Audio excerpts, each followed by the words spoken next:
6 अक्टूबर को चंडीगढ़ में अपने घर में गोली मारकर आत्महत्या करने वाले हरियाणा के एडीजीपी वाई पूरन कुमार की मौत के 4 दिनों बाद भी अब तक ना तो उनके शव का पोस्टमार्टम हुआ है और ना ही अंतिम संस्कार करने के लिए उनका परिवार तैयार हुआ है। एडीजीपी ने से पहले 8 पन्नों का एक सुसाइड नोट छोड़ा था, जिसमें उन्होंने हरियाणा के डीजीपी शत्रुजीत कपूर समेत 13 अन्य अफसरों पर संगीन आरोप लगाए हैं। उन्होंने ये भी लिखा कि किस तरह से पदोन्नति से लेकर सरकारी सुविधाएं देने तक को लेकर उनके साथ जातिगत भेदभाव किया गया है। उन पर लगातार दबाव बनाया जा रहा है, उन्हें धमकी दी जा रही है कि वे उन्हें झूठे केस में फंसा देंगे, लेकिन जब वो नहीं माने तो उन्हें रिश्वत की मांग करने के केस में फंसा दिया गया।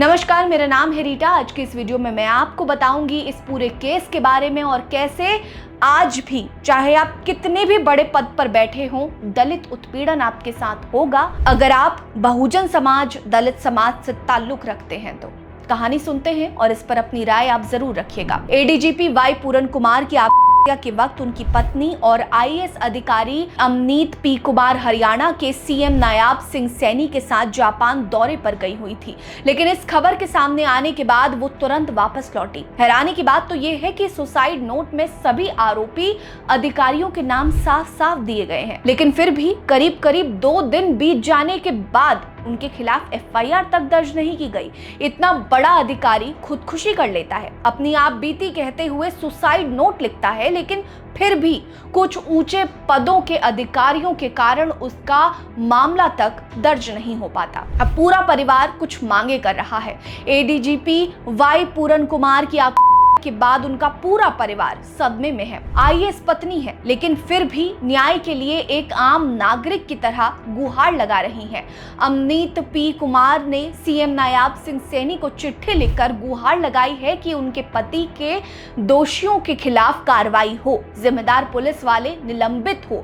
2 दिन तक जहां एफआईआर भी दर्ज नहीं हुई, उनकी मौत के लिए वो सरकार से निष्पक्ष जांच की मांग कर रही हैं। उनकी 2 बेटियां हैं, उनकी और उनके परिवार की सुरक्षा का ध्यान रखा जाए, क्योंकि पुलिस लगातार उन्हें धमका रही है कि अगर वो इस मामले को लेकर बढ़ाएंगे और आगे बढ़ेंगे तो उनके लिए अच्छा नहीं होगा। उन्हें झूठे मुकदमे में फंसाए जाने का डर सता रहा है। वहीं वो चाहती है कि एडीजीपी वाई पूरन कुमार के अधिकारों और उनके सम्मान की रक्षा की जाए। अमनीत पी कुमार ने इतना हो जाने के बाद भी न्याय और कानून व्यवस्था पर भरोसा बनाए रखा है। ये असल में देश की कानून व्यवस्था और न्याय प्रणाली की परीक्षा है। कांग्रेस प्रवक्ता रोबिन माइकल ने सोशल मीडिया पर वीडियो जारी करके सवाल करते हुए कहा कि एक ADGP assistant director general of police, जो कि पुलिस महकमे में डायरेक्टर जनरल ऑफ पुलिस से केवल 1 पायदान नीचे का पद है, इस पद पर बैठे व्यक्ति को भी जातीय आधार पर इस कदर अपमान सहना पड़ा कि जिंदगी से बेहतर उसे मौत लगी। उन्होंने सुसाइड नोट का जिक्र करते हुए कहा कि वो कई सालों से हरियाणा में नियुक्ति के दौरान जातिगत भेदभाव झेल रहे थे। मई 2021 में उन्होंने शिकायत दर्ज की थी कि डीजीपी मनीष यादव उन्हें काफी प्रताड़ित कर रहे हैं। इतना ही नहीं, उनके साथियों की सुविधाओं और उनकी सुविधाओं में भी काफी भेदभाव किया गया। उन्होंने फरवरी 2023 में भी 2 महीनों के अंदर एक वरिष्ठ आईएएस अधिकारी के खिलाफ गृह सचिव से 5 शिकायत पत्र भेजे थे, लेकिन 3 सदस्यीय जांच टीम बिठाने के बाद भी उनके साथ कुछ भी न्यायिक तरीके से नहीं हुआ। वहीं कांग्रेस के राष्ट्रीय अध्यक्ष मल्लिकार्जुन खड़गे ने भी बीजेपी और पीएम नरेंद्र मोदी को घेरते हुए कहा कि बीजेपी राज में दलितों की स्थिति बद से बदतर हो गई है। वहीं आम आदमी पार्टी ने तो बीजेपी और हरियाणा सरकार को दलित विरोधी बताते हुए कहा कि बीजेपी कभी चाहती ही नहीं कि दलित ऊंचे पदों पर बैठे, वो आगे बढ़े। बताते चले कि एडीजीपी वाई पूरन कुमार की के 4थे दिन भी परिवार वालों ने अंतिम संस्कार करने से इनकार करते हुए मांग की है कि इस मामले में नामजद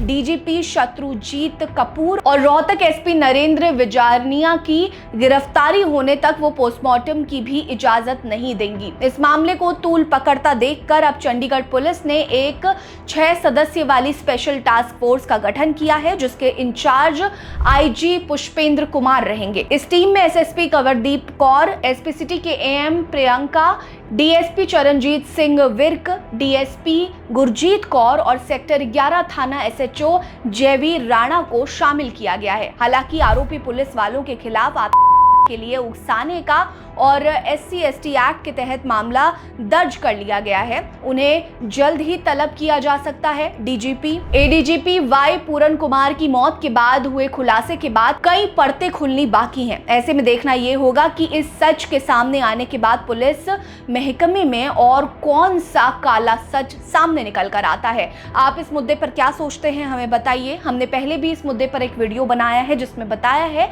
कि चाहे आप दुनिया के कितने भी सर्वोपरि पद पर बैठे हों, अगर आप दलित हैं तो आपके साथ उत्पीड़न की घटना हो सकती है।